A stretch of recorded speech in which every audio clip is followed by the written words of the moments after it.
So I want to rewind a little bit back to how you kind of did some market research and experimentation with 20-year-olds. Was that for Make Love Not Porn, or was this a lifestyle choice that you've chosen? So I'm, as our listeners heard, Make Love Porn was a complete accident. Dating younger men was also a complete accident. I did not intentionally set out to do that. And how that happened was my background is 40 years working in advertising, which, by the way, is very useful for what I do now because I've spent 40 years working in the business of getting people to do things they originally had no intention of doing. Anyway, I used to run an advertising agency here in New York. And this is now something like 23 years ago. We were asked to pitch for an online dating brand that had launched in the UK and wanted to expand to the US and take on Match, the market leader at the time. And in the advertising industry, when you pitch for a client's business, you have to experience the client's product and the entire competitive landscape. So we all had to online date. And this was 23 years ago, and none of us on the pitch team at the agency ever had, because it wasn't a thing back then. It was very much an emerging, tech sector. So the rest of my pitch team at the agency were all already married, living with somebody, dating. So they all went online as fake personas. They created false profiles. I was single. I thought, I have to do this for business reasons. Why not do it for real? Why not find out what this whole online dating thing is all about? So I posted my profile on a bunch of sites, including our clients. I was very honest about everything, including my age. 23 years ago, I was 42. And much to my surprise, I got an avalanche of responses, which was very good for the ego. But 75% of those responses were from younger men. And the vast majority of those were from much younger men. And I suddenly realized that I was every young guy's fantasy. I was an attractive older woman, high-flying career, did not want, as I've said, to get married, didn't want to settle down. I just wanted to have some fun, which at the time, I had just started up an advertising agency in the world's toughest advertising marketplace, Madison Avenue. I was working 24/7, traveling all the time. I mean, fun was not happening. So I went, wow, had not considered this as a dating strategy, works for me. And that's how I started dating younger men and have been doing so very happily for the past 23 years. So you still date 20-year-old men now? Absolutely. Do you have one partner, or are you still in a season of dating Oh, around? no, I mean, I am, as I said earlier, I'm not a relationship person. I am that very rare person that has absolutely no desire whatsoever to be in love. And so, I, date younger men, casually, recreationally, simultaneously. I have a number of younger men, and I'm enormously fond of all of them. Do they all know about each other? They're fully aware that, this is my approach. And so on a personal level, do you think there's any way that they may think that you're objectifying them Oh no, in dating those? no, not at all. Because and actually, again, I've talked about this publicly for years because I am nobody's definition of a cougar, and I'm very keen to kind of reinvent the popular understanding of that term. So, as I said, I date young men casually, recreationally. I meet them on cougar dating sites. But I've one fundamental criterion.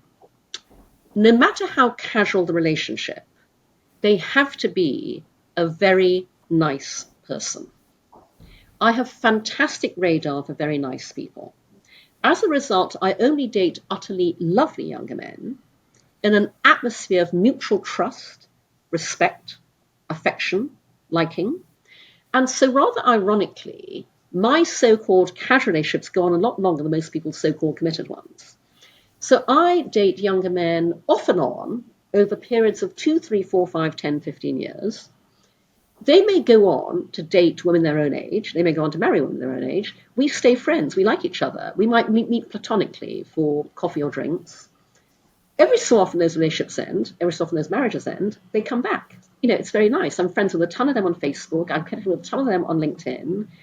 We continue to talk years later. It's really nice. We like each other. Is there like a certain archetype of younger guy who goes on these cougar websites where you are present? Here's what's really interesting, Sarah.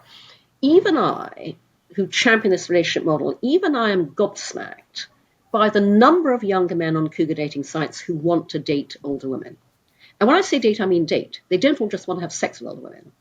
And I think the reason that even I am taken aback, and by the way, for any women listeners who are thinking about venturing into dating younger men, if you don't already, as a woman on these sites, oh my God, incoming. I respond to maybe 1% of all the approaches I get.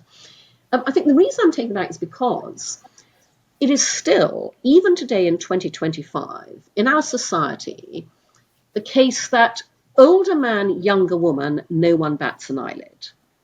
Older woman, younger man, still socially unacceptable. And I've dated younger men on a spectrum from the ones who are really happy to be seen out with me in public, will correct the waiter when they think he's my son. And I've dated younger men who are terrified their friends and family will find out that they're seeing older women.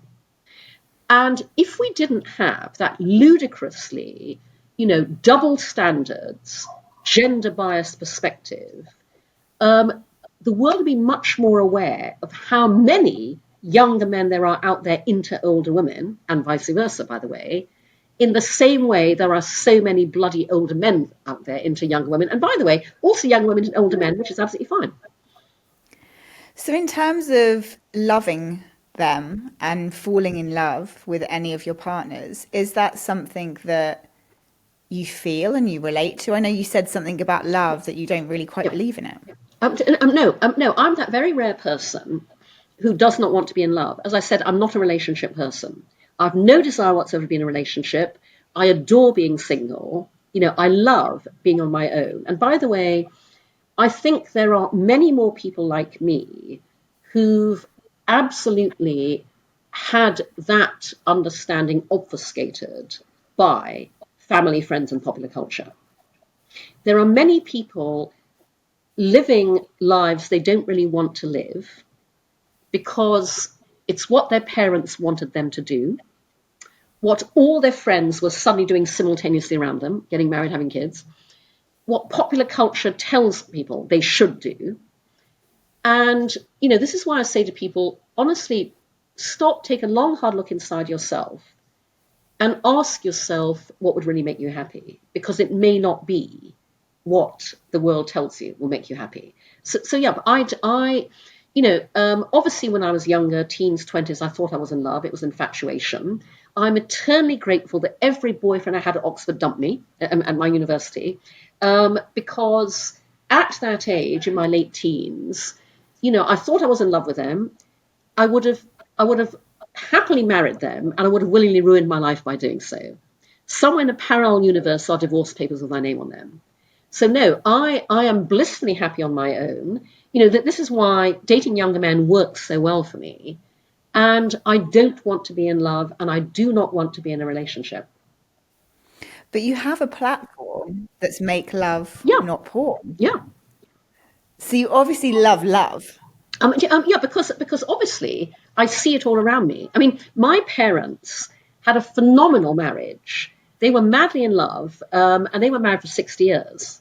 It's entirely possible to have that role model in front of you and go, that's great, I don't want that.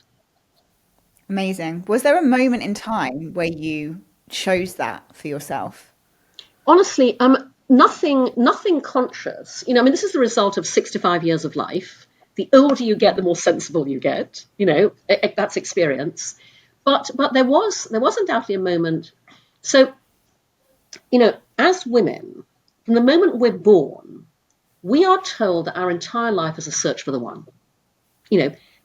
Popular culture tells us that. The bedtime stories that we read tell us that. Our families tell us that. So, through our teens and our 20s, this is so internalized. Every social event you go to, and I'm going to speak as a straight woman here, will he be there? And what that results in is vast amounts of time wasted glamming yourself up, choosing outfits. When you go to that event, this is a dynamic that forces you to compete with other women, and I deplore that. And then at the end of the night, you schlep home going, oh, he wasn't there again tonight, maybe next time. So I was totally susceptible to this, but again, by the way, especially growing up in Asia with a Chinese mother, where the culture is very much, a woman's goal is to get married, have children. Sometime in my early 30s or thereabouts, I just went, fuck this for a game of soldiers. I'm not looking for the one anymore. Oh my God, the liberation, the relief.